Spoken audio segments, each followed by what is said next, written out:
Capítulo 18. Después de estas cosas, Pablo salió de Atenas y fue a Corinto, y halló a un judío llamado Aquila, natural del Ponto, recién venido de Italia con Priscila su mujer, por cuanto Claudio había mandado que todos los judíos saliesen de Roma. Fue a ellos, y como era del mismo oficio, se quedó con ellos y trabajaban juntos, pues el oficio de ellos era hacer tiendas. Y discutía en la sinagoga todos los días de reposo, y persuadía a judíos y a griegos. Y cuando Silas y Timoteo vinieron de Macedonia, Pablo estaba entregado por entero a la predicación de la palabra, testificando a los judíos que Jesús era el Cristo. Pero oponiéndose y blasfemando éstos, les dijo, sacudiéndose los vestidos, «Vuestra sangre sea sobre vuestra propia cabeza.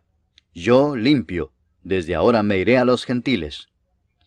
Y saliendo de allí se fue a la casa de uno llamado Justo, temeroso de Dios, la cual estaba junto a la sinagoga.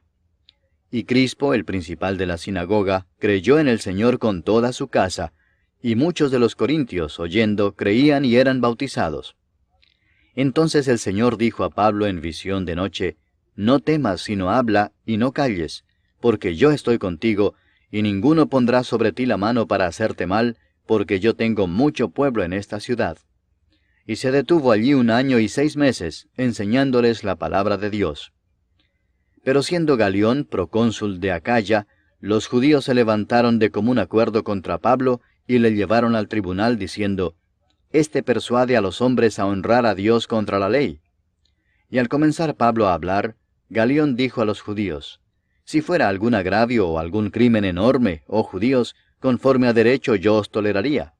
Pero si son cuestiones de palabras y de nombres y de vuestra ley, vedlo vosotros, porque yo no quiero ser juez de estas cosas». Y los echó del tribunal.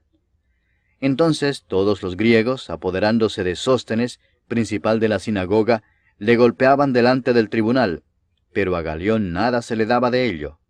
Mas Pablo, habiéndose detenido aún muchos días allí, después se despidió de los hermanos y navegó a Siria, y con él Priscila y Aquila, habiéndose rapado la cabeza en Cencrea, porque tenía hecho voto. Y llegó a Éfeso y los dejó allí, y entrando en la sinagoga discutía con los judíos, los cuales le rogaban que se quedase con ellos por más tiempo, mas no accedió, sino que se despidió de ellos diciendo, «Es necesario que en todo caso yo guarde en Jerusalén la fiesta que viene, pero otra vez volveré a vosotros si Dios quiere». Y zarpó de Éfeso. Habiendo arribado a Cesarea, subió para saludar a la iglesia y luego descendió a Antioquía. Y después de estar allí algún tiempo, salió, recorriendo por orden la región de Galacia y de Frigia, confirmando a todos los discípulos. Llegó entonces a Éfeso un judío llamado Apolos, natural de Alejandría, varón elocuente, poderoso en las Escrituras.